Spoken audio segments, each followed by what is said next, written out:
Olá pessoal, na indicação de leitura de hoje trataremos do livro Is Democracy Possible Here? De Ronald Dworkin. A democracia é possível aqui? É um livro que ele escreveu em 2006, um livro, portanto, bastante anterior a uma onda de livros que foram escritos e que têm sido publicados nos últimos dois anos, tratando da crise da democracia. Então, Dworkin trata aqui da crise da democracia americana quando ela ainda se iniciava, ou quando a polarização que hoje toma conta, não só da sociedade americana, mas de muitas outras, como a nossa também, mostrava seus primeiros sinais. E Dworkin identificava por que essa polarização acontecia. E ele explica, basicamente porque as pessoas estão defendendo a crença de que as ideias, as mais diversas, sobre a vida em sociedade, têm que ser defendidas em grupo.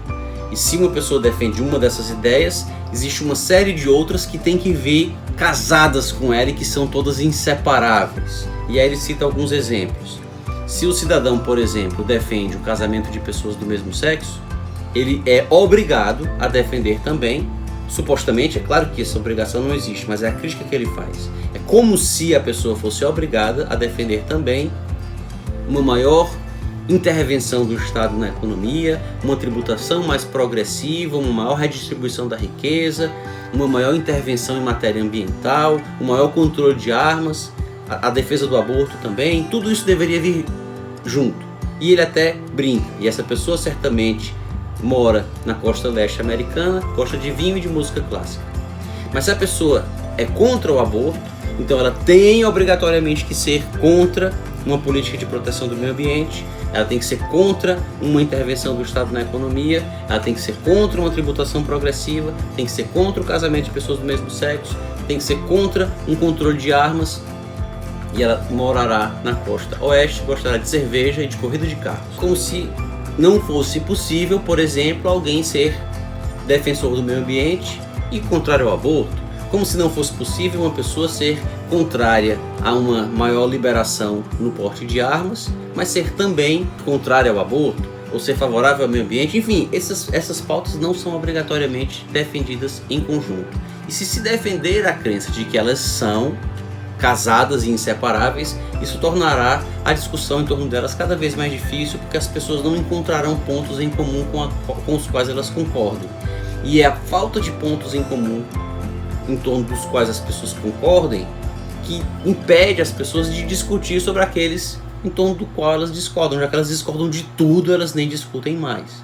E aí ele começa o livro tratando de um common ground, tratando de um fundamento comum em torno do qual as pessoas deveriam concordar, para a partir desse fundamento comum começar a discutir esses temas polêmicos ligados à liberação das armas, à tributação, ao casamento de pessoas do mesmo sexo e assim por diante. Então qual é o common ground que ele defende? Que toda vida humana tem um valor intrínseco e potencial, porque todo ser humano é infinito nas suas possibilidades, nas suas potencialidades. Então a vida humana deve ser preservada nesse valor potencial que ela possui, mas cada um é responsável por expandir, por escolher como explorará as potencialidades da sua própria vida. Então é uma forma diferente de expor ideias ligadas à liberdade e à igualdade, pelo menos uma igualdade de oportunidades, ligadas a essa expansão das potencialidades da vida de cada um.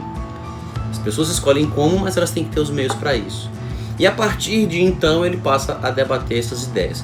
São ideias que se acham contidas também no Justiça para Porco Espinho, que foi um livro que Dworkin publicou muito depois, já próximo de sua morte. Os últimos dois livros que ele publicou, Religião Sem Deus e Justiça para Porco Espinho, que foram livros já publicados quando ele estava doente, já próximo do seu falecimento.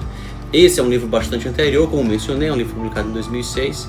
E o grande valor dele é de não apenas aplicar-se à perfeição à sociedade brasileira também, principalmente hoje, como o fato de ter sido escrito antes de essas ideias se tornarem tão evidentes como se tornaram hoje. Então dizer algo como o que ele diz nos dias de hoje pode parecer mais evidente, mas dizer na época em que ele falou não o era tanto assim. É uma leitura recomendável para quem se interessa por tributação, mas também por vários outros temas relacionados a direitos fundamentais e a atuação do Estado em relação a eles, seja para se abster, seja para intervir. É uma leitura que certamente agregará, independentemente de concordar ou não o leitor com ela. Inclusive, não devemos ler apenas os livros com os quais concordamos, mas, como vimos no vídeo dedicado ao livro anterior, a indicação de leitura anterior, do Going to Extremes, talvez devamos ler sobretudo aqueles com os quais discordamos. Não se esqueça de curtir este vídeo para indicar ao algoritmo do YouTube que ele é de interesse para pessoas que têm um gosto semelhante ao seu, depositar na caixa de comentários as suas impressões e de se inscrever no canal para acompanhar os próximos vídeos. Até a próxima!